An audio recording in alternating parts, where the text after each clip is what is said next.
Bonjour, je m'appelle Olivier Rio, je suis gardien et passeur de crânes de cristal. Et je vous souhaite la bienvenue sur la chaîne YouTube de la magie des crânes de cristal. Et aujourd'hui, j'ai juste envie de vous partager un moment en direct où se trouve derrière moi, en fait, je suis dans la forêt des fées de Nébias, qui est une forêt magique dans laquelle j'ai la chance d'emmener des groupes depuis quelques années, à la rencontre de ces énergies exceptionnelles. Et il y a un arbre en particulier qui était le symbole de cette forêt, qui s'appelle l'arbre harpe. Et cet arbre, il se trouve juste derrière moi. Et je vais vous montrer dans quel état il est aujourd'hui, puisqu'en fait il est mort, il a été coupé et abattu, il en reste quelques morceaux, mais je vais juste vous partager cette vidéo-là, et puis après je vais vous expliquer mon point de vue sur cet arbre et les raisons de son état actuel.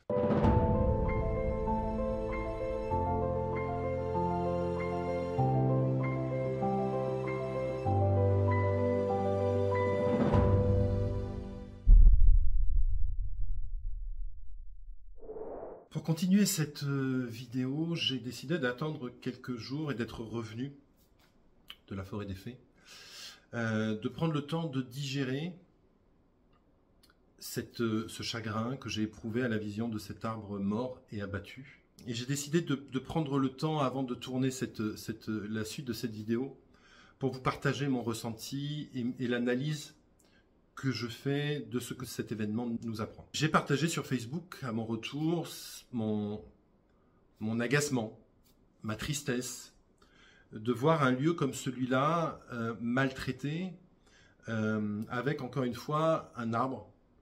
Alors certains vous diront ça n'était qu'un arbre, mais évidemment ça n'était pas que ça. Et ça fait suite à beaucoup d'événements que nous vivons et que nous traversons depuis quelque temps. Je pense à l'incendie de Notre-Dame de Paris, je pense à l'incendie de Brocéliande, je pense à l'arbre Hercule, à la Sainte-Baume, qui est mort aussi, à force de rituels, de gens qui viennent se nettoyer à son contact, voire même de gens qui viennent pour le nettoyer. Lorsque j'ai publié cette photo de l'arbre harpe mort et abattu, sur Facebook, il y a eu beaucoup de réactions de gens qui m'ont dit « mais celui qui a abattu l'arbre n'a rien compris, pourquoi il a fait ça, etc. etc. » C'est-à-dire qu'encore une fois, on se trompe de combat, vraiment. Le problème, c'est pas tant la personne qui a abattu, qui ne fait que son travail, qui fait partie probablement de l'ONF et qui est là pour entretenir cette forêt. Et en plus, je trouve que la personne qui a coupé l'arbre l'a plutôt fait intelligemment, c'est-à-dire qu'il a coupé le maximum de ce qu'il, enfin le minimum de ce qu'il devait faire pour laisser l'apparence de la harpe. Donc je crois au contraire que la personne qui a fait son travail, qui est payée pour faire ce travail-là et pour entretenir la forêt, a plutôt fait les choses en conscience. En tout cas, c'est mon impression. Mais encore une fois, ne nous trompons pas de combat. La vraie question, c'est pas pourquoi est-ce qu'on a abattu cet arbre. Il était mort. Vraiment, quand la dernière fois que j'y suis allé, ça devait être au mois de juillet. Et effectivement, j'ai vu cet arbre complètement cramé. Quand je dis cramé, c'est vraiment jauni, sec. Donc, il menace évidemment de s'abattre, de tomber, puisqu'on sait qu'un arbre mort, effectivement, est un arbre dangereux. Pour peu qu'il y ait un gros coup de vent, il peut menacer de s'effondrer et de tomber sur des gens. Donc, quand j'ai vu cet arbre, effectivement, je me suis dit, mais j'espère qu'ils ne vont pas l'abattre, tout en ayant conscience qu'il n'y avait pas d'autre solution que celle-là. Sur le plan de l'humanité, je parle, sur le plan de l'incarnation. La vraie question, c'est comment est-ce que cet arbre en est arrivé là? Certains vous expliqueront que c'est le sol, la sécheresse, le manque d'eau, etc., etc. Peut-être, peut-être. Mais je n'y crois pas. Ce que j'ai vu de cette forêt depuis toutes ces années que je la fréquente, j'ai vu des groupes et des groupes et des groupes et des groupes y aller, avec des intentions qui étaient des intentions qui manquaient clairement d'humilité. Moi, j'ai vu des groupes se réunir dans cette forêt pour faire des rituels de guérison de la forêt, pour faire des rituels de nettoyage de la forêt. J'ai même vu des groupes venir dans la forêt et faire des rituels pour chasser les êtres qu'ils percevaient de cette forêt. De quel droit, à quel titre, et pour qui se prennent-ils vraiment? J'essaye toujours de faire des vidéos qui soient les plus positives possibles et j'essaye de faire en sorte qu'il n'y ait pas trop de polémiques, surtout à une époque où tout est sujet à celle-ci de vidéo, j'ai envie de prendre position et de dire que ces groupes qui vont dans des forêts, qui vont dans des lieux sacrés, et qui ne les respectent pas, ou dans lesquels ils se prennent pour bien plus que ce qu'ils ne sont, font du mal à la forêt et au monde de l'invisible. Lorsque l'on va dans une forêt comme la forêt des fées, on y va avec humilité, avec bienveillance, et surtout, on avance dans cette forêt avec beaucoup d'amour. Et l'amour, c'est la capacité que nous avons à tout accueillir, à respecter les équilibres, et à ne pas vouloir se prendre pour Dieu, ou à ne pas se dire que, allez, on va là-bas pour nettoyer le lieu, pour chasser les êtres qui s'y trouvent, et pour prendre le contrôle énergétiquement de cette forêt. Est-ce que vous imaginez l'énergie qu'il faut déployer derrière pour rentrer dans ce type de logique? Cette expérience-là nous ramène à notre relation au sacré. Vraiment. Le problème du développement personnel et de la spiritualité, c'est que beaucoup essayent d'obtenir du savoir, de la connaissance, à des fins qui ne sont pas toujours très louables. Sincèrement, souvent, il y a des notions, non pas de puissance, mais de pouvoir. La puissance, c'est effectivement l'objectif que nous devons tous atteindre, qui est la capacité que nous avons à retrouver l'intégralité de notre énergie pour pouvoir manifester pleinement qui nous sommes. Le pouvoir, c'est la manière dont nous allons utiliser cette énergie pour tenter de prendre le contrôle de ce qui est autour de nous. Évidemment, la puissance est mise au service de la lumière, alors que le pouvoir est mis au service de l'ombre. Pour moi, tous ces groupes qui vont dans des lieux comme cela pour y pratiquer des rituels qui n'ont pas pour objectif de se guérir eux, mais de guérir ce qui est autour d'eux, sont des groupes qui sont au service de l'ombre. Voilà. Et je le dis avec énormément de conviction. Ce ne sont pas des lieux qui sont là pour être nettoyés ou libérés.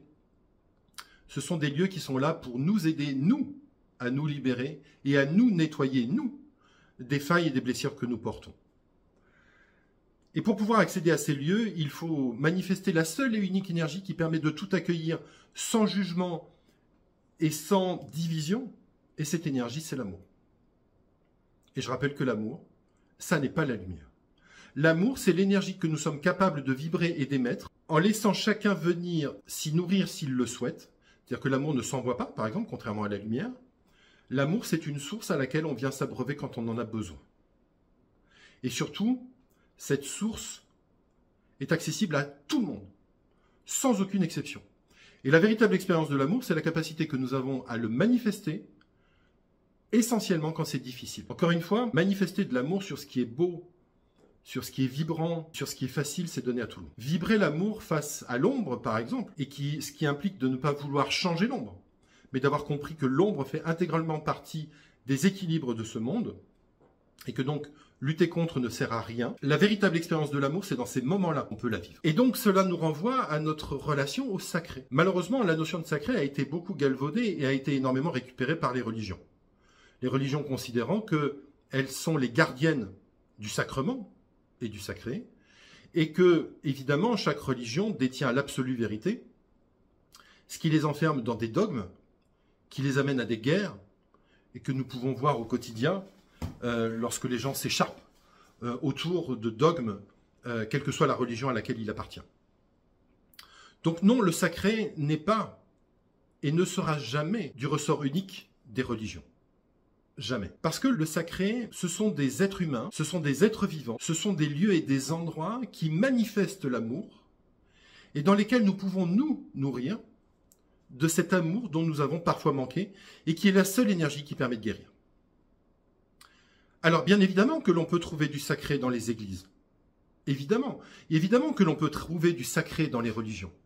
Je pense que les grandes religions de ce monde, je pense au bouddhisme, je pense à l'islam, je pense au christianisme, je pense à la communauté juive, sont porteurs de valeurs sacrées. Sauf que ces valeurs sacrées sont devenues une espèce de dogme, d'enfermement, qui fait que soit vous obéissez aveuglément au dogme de l'Église, et à ce moment-là, vous avez accès éventuellement au sacré, soit vous n'obéissez pas, et à ce moment-là, le sacré vous est interdit. C'est l'exact inverse de ce qu'est le sacré. Le sacré est accessible à tous, sans jugement, sans dissociation, sans division, et on peut trouver le sacré dans tout ce qui est vivant. Absolument tout. Vous pouvez trouver du sacré dans un lieu, comme la forêt des fées. Vous pouvez trouver le sacré chez une personne. Je pense en particulier à Ama, que j'aime infiniment et vous le savez. Mais vous pouvez trouver aussi du sacré auprès du corps d'un disparu. Et là, il y a multiples...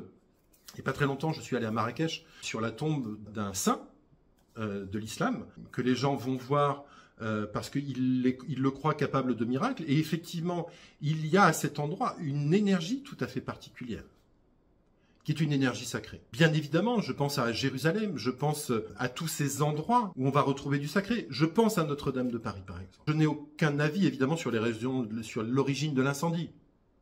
Je suis absolument incompétent pour vous parler de ça. Je n'ai pas les informations qui me permettraient de savoir. Ok ? Alors qu'il y ait beaucoup de gens qui croient savoir, ça c'est une certitude. Que les gens sachent vraiment, non, il n'y en a pas. Je me souviens être allé à Notre-Dame il y a quelques mois avant qu'elle ne brûle. Et j'ai eu la chance, par exemple, de passer un temps de méditation sur la couronne d'épines du Christ. Là non plus, je ne sais pas si c'est la véritable couronne. Je ne pense pas. Mais il y a une énergie, une ferveur autour de cette relique qui fait que, bien évidemment, il y a quelque chose de sacré autour de cet objet. Et en même temps, lorsque vous vous baladiez dans Notre-Dame, c'était un hypermarché à ciel ouvert. Vous aviez des boutiques tous les 10 mètres, avec des urnes tous les 10 mètres pour mettre de l'argent. C'est-à-dire que ce lieu était devenu un lieu pour faire du fric. Ce qui est l'exact inverse de ce qu'est le sacré. Le sacré vous amène l'abondance, donc vous n'avez pas besoin de mettre des urnes partout pour générer du fric. Parce que ça veut dire qu'à ce moment-là, vous rentrez dans une logique qui est une logique financière et économique.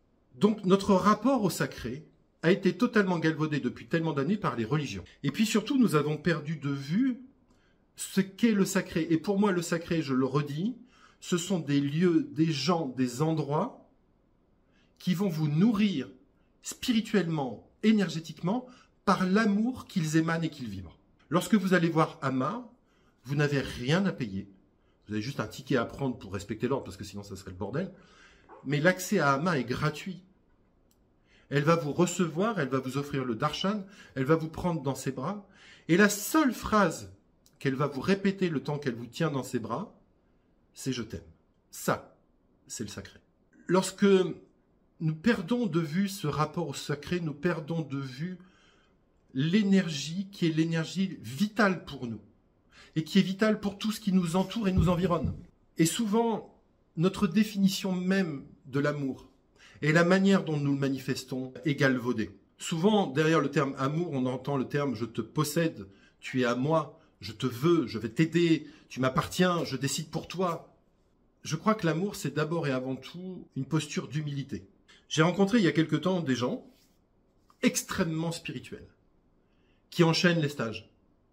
Plus passionnants et intéressants les uns que les autres, plus chers les uns que les autres, mais qui sont incapables de la moindre bienveillance, de la moindre humilité, et qui sont dans une forme de dictature de la pensée, avec en plus des croyances tellement fortes qu'elles ne laissent la place à aucune improvisation. Et surtout, ce sont des gens qui sont dans le mental, qui ont besoin que leur mental soit nourri, qui ont besoin de comprendre, qui ont du pourquoi à la bouche en permanence. Alors je ne dis pas que le pourquoi n'est pas intéressant et que de temps en temps, nous avons besoin évidemment d'essayer de comprendre et de trouver des explications. Mais fondamentalement, ce qui caractérise l'amour, c'est la vibration, c'est le ressenti, c'est ce qui se passe à l'intérieur de vous. Et ça ne s'explique pas, ça se vit. Si demain vous tombez réellement amoureux de quelqu'un, ce qui serait dramatique, c'est que vous soyez en capacité d'expliquer les bonnes raisons pour lesquelles vous êtes tombé amoureux ou amoureuse de la personne en question. Ça veut dire que votre rapport à l'autre est un rapport intellectualisé. Et qu'il n'y a pas de vibration, il n'y a pas de ressenti. Alors je ne dis pas que de temps en temps, il ne faut pas se poser des questions et ne pas essayer d'être dans la compréhension de ce qui nous arrive. Mais je donne souvent cet exemple-là, ça fait un peu plus de 8 ans maintenant que je me balade à travers de la France avec mes crânes anciens, dont certains sont ici à côté de moi. Voilà, les 4 crânes Atlantes, qui m'ont confié cette mission passionnante d'aller à votre rencontre et de vous permettre de rencontrer ces 4 crânes. Ça fait 8 ans que je me suis mis au service des crânes, je ne sais toujours pas pourquoi. Si j'avais attendu de savoir pourquoi, je n'aurais jamais fait. Alors peut-être que je suis totalement fou, complètement taré, et que je me berce d'illusions et qu'en réalité, je suis un grand et doux rêveur. Mais au fond de moi, je suis convaincu que ce que je fais est juste. Et au-delà d'être convaincu de ce que je fais, je sais le bien que ça fait à beaucoup d'entre vous. Et ça n'est pas moi, ça n'est pas ma personne, c'est l'énergie qui m'a demandé de me mettre au service qui joue ce rôle-là. Donc ça n'est même pas moi. D'accord ? Ça ne flatte à aucun moment mon ego. Oui, de temps en temps, évidemment, vos retours me font du bien parce qu'ils me donnent de l'énergie pour continuer. Mais je sais pertinemment que ça n'est pas moi. L'énergie que vous rencontrez lorsque vous venez ici à la Maison des Crânes, lorsque vous venez suivre une conférence, lorsque vous participez à un stage, lorsque vous faites l'acquisition d'un crâne, c'est l'énergie des crânes. C'est pas la mienne. Moi, je me suis juste mis au service de cette énergie. Et j'essaye de le faire avec beaucoup d'humilité. Et pour rester dans cette humilité, j'essaye de ne pas être l'intellectuel de service qui a réponse à tout. J'essaye de garder en permanence cette vision des choses, qui est la vibration. Parce que je suis absolument convaincu que l'amour est une vibration. Et pour ceux qui sont venus voir des conférences, je ne sais pas, pour ceux qui sont peut-être venus au tout début, j'arrivais, j'avais un écran, un PowerPoint avec des images, etc., etc. Alors c'était sans doute très intéressant, mais c'était totalement mentalisé. Je passais 2 heures, à nourrir le mental, le mien et celui des gens qui venaient me voir. Et puis un jour, les crânes m'ont dit, maintenant tais-toi. Tais-toi. Ce que tu vas faire, c'est proposer aux gens de nous rencontrer en vivant l'expérience de la rencontre vibratoire avec nous. Et donc, toutes les conférences que je fais démarrent quasi systématiquement par une méditation avec eux. Parce que, encore une fois, ce n'est pas ce que je vais vous raconter qui est important, c'est ce que vous allez vivre. Et quand vous êtes en permanence dans le pourquoi, ah mais j'ai compris, donc du coup je vais faire, ceci, etc., etc., c'est ce même pourquoi intellectuel égotique qui fait qu'à un moment vous allez vous retrouver dans une forêt à faire des rituels pour chasser les êtres qui y habitent parce que vous considérez qu'ils n'ont pas à être là, qu'ils incarnent l'ombre et que cette ombre-là, vous êtes venu pour la chasser. Et voyez, quand je le dis, ça me fait tellement mal au cœur. Tellement mal au cœur. Parce que la spiritualité, c'est tellement pas ça. Vraiment. Et ce que j'ai compris à la rencontre de ce groupe il y a quelques jours, c'est qu'une spiritualité qui n'a pas de cœur, c'est un véritable poison pour l'âme. Parce que, soyez-en sûrs, lorsque vous vous mettez au service de l'ombre et de l'ego, il y aura forcément des expériences à vivre en correspondance avec cette expérience-là, avec ces choix-là. Alors, évidemment, je ne souhaite le mal à personne et j'ai bien compris que l'ombre et la lumière sont en parfait équilibre et qu'il faut les deux pour que ça existe. Je donne toujours cet exemple. Il fallait qu'il y ait Judas pour que Jésus devienne le Christ.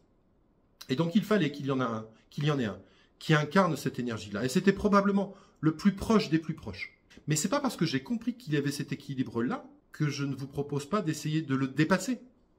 Et dépasser cet équilibre-là, c'est sortir de la dualité en rentrant dans la seule énergie qui permet de tout unifier. Et l'énergie qui permet de tout unifier, c'est l'amour. Et ce que j'appelle le sacré, notre rapport au sacré, c'est notre rapport à l'amour. Donc cet arbre harpe, s'il est mort, c'est juste parce que nous avons été beaucoup à aller dans cette forêt, convaincus que nous avions un travail à faire sur elle, alors qu'en réalité, nous avions tous un travail à faire sur nous.